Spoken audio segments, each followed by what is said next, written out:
Hey everyone, and welcome back to another breaking news update. My name is Jimmy Boyd, and you were watching Boyd News. I want to thank you so much for tuning in today. I've got a breaking news report coming out for the U.S., and today I have an update to share with you that confirms that the upcoming meeting between Trump and Putin in Hungary to discuss an end to the war in Ukraine is officially canceled. After I reported earlier today that peace talks were collapsing between the U.S. and Russia, I've got a news story to share with you here on your screen. Trump's meeting with Putin in Hungary is canceled. Summit shelved. The White House said Tuesday that the planned meeting in Budapest, announced by Trump just last week after his 2-hour phone call with Putin, was no longer in the works. Okay, so the White House is confirming now that apparently there's going to be no upcoming meeting in the immediate future between Trump and Putin. The meeting in Hungary is completely canceled out. Now, here's the next step. What's going to happen now? Are we going to see Ukraine be equipped with these Tomahawk missiles? Is Ukraine going to start carrying out these missile attacks onto Russia? We'll have to see what Trump decides to do. I'm sure he's very upset right now. We know that Trump really wants to end this war, but Vladimir Putin is not budging on his demands. We talked about this earlier today. Sergei Lavrov, the foreign minister out of Russia, claiming to Marco Rubio, the U.S. Secretary of State, during a phone call over the last day or so, that Russia is not going to budge on their demands. They want Ukraine to give up the Donbass region that they do not fully control inside of Ukraine. That includes the Donetsk and Luhansk regions. They also want Ukraine to decrease the size of their army immensely. They want Ukraine not to join NATO. There's lots of major demands that they are requiring from Ukraine to end this war, and we know Ukraine will never agree to these. So, like I mentioned in our last video today, we're back at square one again. This war is not going to continue, or going to end, excuse me. It's going to continue, and it's going to get worse now. I also want to show you guys a report that came out from the Sumy region of Ukraine today up in the northeastern side. We had reports of a drone strike over there and 9 people were injured. And I think this is what we're going to continue to see is more war, more people being injured and unfortunately losing their lives, innocent civilians inside of Ukraine due to this war. We're not going to see any pursuing to peace at all near the near future. So let's talk more about this. I'll show you guys a report that talks about this story. Then I'm going to show you guys new video footage coming out from Ukraine. So it's going to be from the Telegraph. This is a mainstream news outlet. It says Trump's meeting with Putin in Hungary is called off. Summit shelved after phone call between foreign ministers turned sour. And the information here reads, Donald Trump no longer plans to meet Vladimir Putin in Hungary, the White House has confirmed. The U.S. president will not see the Russian leader in the immediate future after a phone call between negotiators to prepare for peace talks turned sour. Mr. Trump had announced he would hold a second summit with Putin in Budapest on Thursday after a 2-hour phone call with the Russian leader yielded great progress.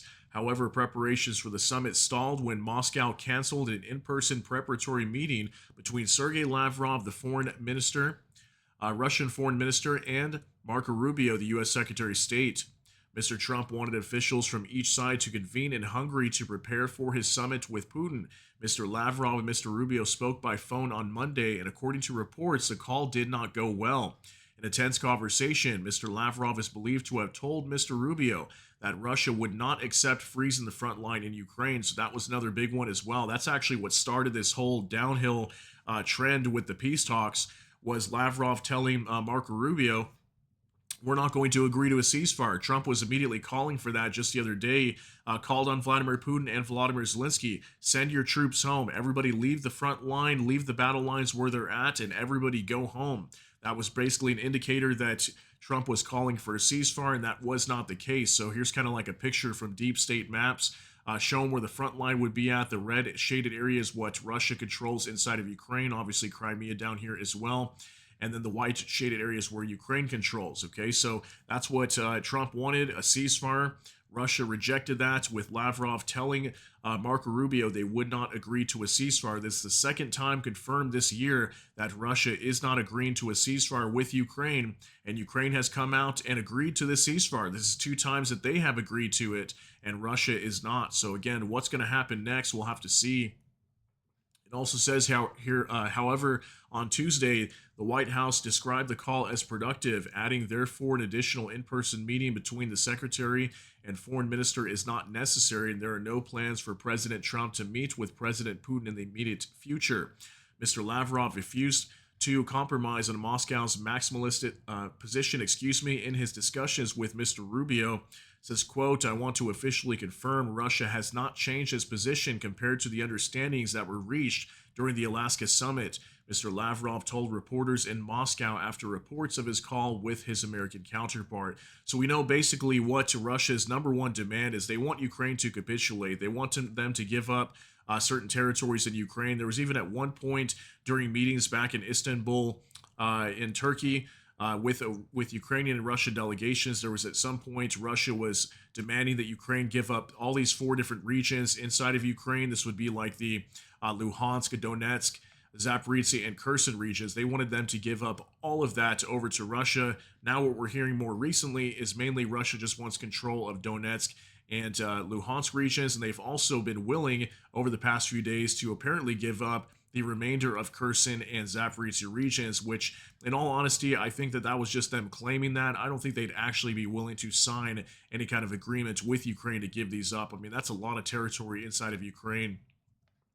Finally, it says right here on the scrap talks between Mr. Trump and Putin, a Western official told The Telegraph, I see it as a positive development. Russia has been clear their position has not changed, so why the meeting? Ukraine has long accepted it will have to cede territory already occupied by Moscow as the price for peace. But Russia has been pushing for further concessions, including the complete surrender of Donetsk, which Mr. Trump said was only 78% occupied by Russian forces. During a 2-hour phone call on Thursday, Putin told Trump that he would relinquish claims over unoccupied parts of the Ukrainian regions of Zaporizhzhia and Kherson in exchange for a complete surrender, Ukrainian surrender, that is, of the Donbass. Steve Witkoff, the U.S. president's peace envoy who has regularly met with Putin, told Zelensky that Russia had a constitutional claim to these lands. Okay, so yeah, this is like what I mentioned earlier, that apparently Putin had told Trump they were willing to give up the Zaporizhzhia and Kherson regions. We'll go back to this map here again in exchange for the Donbass, the Donetsk and Luhansk. So apparently, if they're trying to go back to their demands, which were previous at the meeting between Trump and Putin in Alaska, what they were actually calling for in the recent past was for Ukraine to give up all 4 of these territories, not just the Donbass. So it kind of has changed, kind of flip-flop back and forth, but we know for the most part what Russia really wants inside of Ukraine. They want Ukraine gone and destroyed. So we'll have to see what's going to happen here. There is more information on this article. I'll cite it down below if you guys want to read some more of this off the Telegraph today. But I do want to jump on over to X real quick and show you guys some new video footage coming out from Ukraine. This is going to be from Jurgen Nada. It's Russia's hunt civilians with drones in Sumy. Europe watches in paralysis. Okay, so the reason why I want to show you this new strike in Sumy is because this is what's going to happen now. We're not going to see a push towards peace. We're going to see a push more towards war. This war between Ukraine and Russia will continue for an indefinite period. Who knows when it will ever end? Let's all hope that it does one day. This was a new strike today that was carried out in the city center of Sumy up in the northeastern side of Ukraine in the Sumy Oblast. Take a look. Ёбаный в рот. Ёбаный в рот. Блядь. Твою мать! Сука, нахуй! Блядь! Ебать! Нахуй, блядь! Ебать! Ебаный в рот. All right, so this is what we're going to be seeing inside of Ukraine, continuing down the road. The war is not going to come to an end. I'm hearing that reports are indicating this was a Russian Atalmas drone, which looks very similar to a Shahed, but apparently it's like a cheaply made drone that's sometimes even made out of like either cardboard or some form of wood. And they usually carry a small explosive, and apparently it slammed right into the city center here, right on the streets where a bunch of cars were driving. You can see all that damage during that huge explosion from this drone. And we do have reports that 9 people have been injured, which is very unfortunate. Here's some more information. Ukrainian Review. Russia's attacked Sumy with an Atalmas drone. The strike damaged more than 10 cars and broke windows in apartment buildings. 9 people are currently reported injured. Here's pictures coming out. So there was like an orange van that was in the middle of the street that took the bulk of the hit.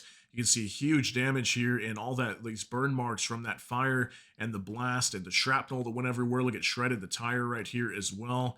There's more damage to the front of the vehicle. There were several vehicles right there, if you were able to see in the video, even some semi-trucks that took some damage. The window was shattered right here. And here's even more damage. Look, 3 more vehicles right here. I noticed even the airbags were deployed on this vehicle right here. Look at the window shattered there. This tires popped on this truck. And it looks like the window or the windshield here, excuse me, on the front of this truck completely fell out onto the ground. So it was a massive explosion from this drone that crashed right into all these cars that were driving.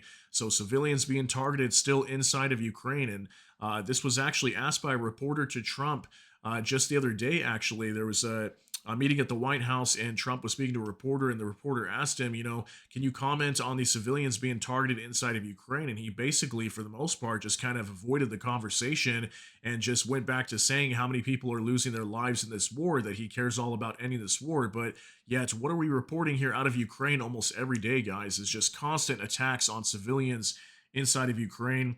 Very sad to report, and unfortunately, this is the way things are going to go now. If we're not going to have any push towards peace with this war, we're going to see more escalation, more war, more people losing their lives, more soldiers' lives being lost.